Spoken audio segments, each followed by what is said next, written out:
So, yes, let's talk about this now because TI4 is it's on the cusp of hitting a $10 million prize pool. Right. The community-funded prize pool. People buying compendiums and upgrading the compendiums. Yep. Buying all the compendium points. Me. I might have done that a few times. Okay, so my compendium is pretty low level. I don't think I even unlocked Lieutenant Squawkins yet. I'm real low compendium level. What are you doing? Yeah, seriously. But I know that you guys are sort of the opposite end of the spectrum. So what level? Do you even know what level your compendiums are at right now? Mine's like 66. It's like 110. Oh my god! How much have you spent? Did you get a compendium yet? I'm one of those guys that's like, if the game is free to play, I'm going to play it for free. Yeah, I won't spend any money. That is exactly how I am too. I like to go the free route. I don't buy that many things in Dota. I definitely don't. Okay. Oh my gosh. What are you talking about? Nothing. Don't worry about it. Otherwise, don't worry about it. Maybe I get a courier every so often. I probably often. spent $40 on it. On Dota? No. Oh, on the compendium. I was like, no way. Yeah. But I mean, go ahead. No. I was just going to say I probably spent like $500 on Dota. Jeez. Oh my god. Oh my gosh. Okay. I know that like when the Legion Commander skin came out, I was like buying that $35 skin. Yeah. Brutal. Oh my Don't gosh. I'll either go the free route or do the workshop place where you can spend like 15 cents on a courier. on a $4 item or whatever. Yeah, something like that. So that's how I kind of do it. But I mean, let's get back to TI4 because that is the most important thing at hand right now. Like I said, it's on the cusp of the $10 million mark. As we record this, it is at like $9.95 million. Brian's got the exact number. 9.946. There we go. There we go. It's so close. By the time this podcast releases, it will probably be at 10.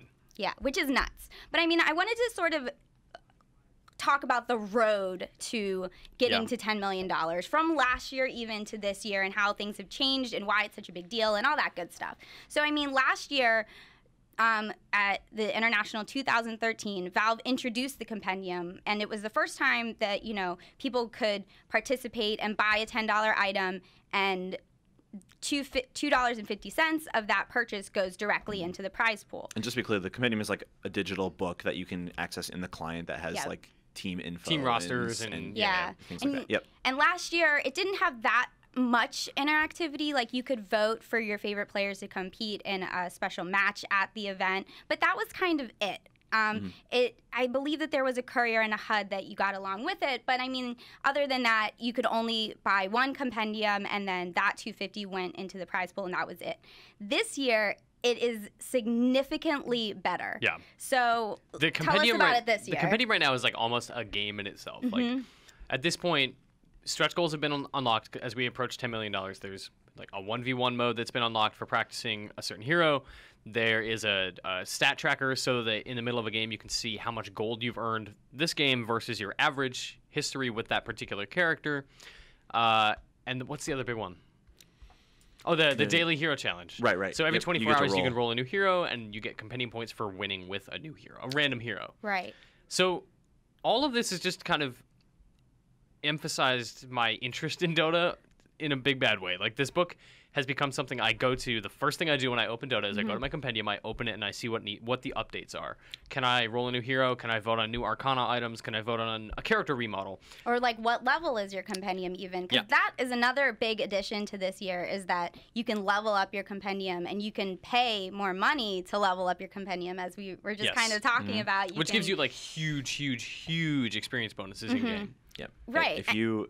My battle bonus thing that goes through TI4 is now at 500%. If I play a match that's, I don't know, 40 minutes or so, it's almost like a full level on my account. Oh my gosh, that's awesome. Yeah. So I mean, there are some really great bonuses this time around for the compendium, and it has helped the tournament because last year's tournament was 3.2 million, I believe, it was either 2.8 or 3.2 was the final prize. There's just been so many numbers related to Dota recently. Indeed.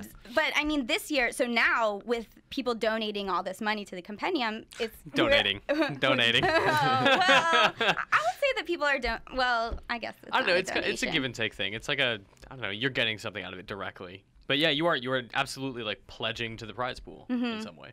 I mean, so I mean, I know that you have your laptop open right now. Tell us what you're looking at. Give them stats. Yeah, I mean, so Brian's checking out Cyborg Matt, who's a really awesome member of the Dota 2 community. He made this site that sort of tracks what's like how much money the Compendium has made and has these really cool, interesting stats about the road. Right. It shows from day 0 to day 75, which is the day of the grand finals. Mm-hmm. And it just shows the prize pool tracker for how much money each Compendium has made. And for last year, it's sort of generally like a straight, almost kind of just like horizontal line. It's a slow, steady growth over the 75 days. And then for TI4, it's just this huge jump, and then it sort of arcs off. And then when they introduced more stretch goals, it just jumps up again and keeps going. And it's sort of leveled off now as we're approaching 10 million, which is expected. Right. But it's absolutely going to hit 10 million. Like and I think no doubt. You know, we might look like goofs because Valve might already have added these, but like once they hit 10 million, Valve will presumably add more stretch goals. Hopefully with more secret stretch goals. Yeah, because we've only had one so far, right? Right. Yeah, it's 6.4 million. The techies taunt, which is we is sort of knew techies cool. were coming anyway. Right. Yeah. I mean, people are really excited about techies. It's just a nice confirmation. Mm-hmm. Yeah. Kind of, but I mean, he's not even in game, and we already have a taunt for him. Yeah. So, I mean, I don't know. I was definitely a little bit underwhelmed by the second set of stretch goals than the first set of stretch goals, especially like now that we can see the after party of TI4. Like, I personally don't care about that at all. I like the stuff like the new game modes and the new effects in game and stuff like that. Josh, what do you think of the TI4? So I like it because it gives a sense, it gives you a reason to play the game. When I first started playing Dota, it was in beta, and aside from just winning matches and playing to have fun, there wasn't a sense of progression. This gives that sense of progression. You're unlocking things, you're moving along. Like, one of the reasons a lot of people play games like Call of Duty is because you're ranking up. There's a sense of progression. Yeah. Exactly. League of Legends, you have you can win. Your summer level and stuff like that. Yeah. And you win the, I forget the points because it's fun. The riot points. Yes. Or not riot points, but the IP. Yeah. There we go. You get that over time to buy characters, so you don't have to spend money. There's that sense of progression, and when Dota 2 came out, there wasn't that. Mm-hmm. So that's a really good point, actually. Yeah. I mean, you're totally right. There, other than you leveling up and getting one crappy item every 6 levels. Thanks for the common shield that I'm gonna sell for a penny. Right. Like, I'm level 76 and get these common items in Dota, and it's just like, thanks. You're eligible for the most incredible mythical arcana items, and you never get one ever. Oh man, yeah, not a fan of that at all. I wish that the higher level you get, the more rare things. I'm actually sort of like of two minds on this though. Yeah. Because I really care about like what level I am and what items are in my profile and wins and things like that. But also, I just care more about like when I'm playing the game, like, did I do really well and help my team? Yeah. Like, I care about that more than anything. Yeah. Like, separate from the Compendium stuff, separate from, like, any other garbage you get for free, like, item drops, whatever. It's, like, the satisfaction of playing Dota is legit. Like, just yesterday, we played a game last night, and they had a player with over 1,000 wins, and I have 250 wins. Mm-hmm. So that person's played 4 times as much as I have. Yeah. And they had like amazing items, and I was like, this is going to be awful. And we just destroyed that person. Yeah. And it's like the best feeling. Like, that's what I care about the most when I'm playing this game. Yeah. Is crushing like good players. Yeah. Because any player. Those profiles can be scary, especially if they have like Pudge as their main hero. And you love Pudge. I hate Pudge the most. Wins don't always translate to player skill. It's like that guy could have been playing for a year longer than you. And just like he might have 4,000 losses too. Exactly. That's true. You can't see losses. That's true.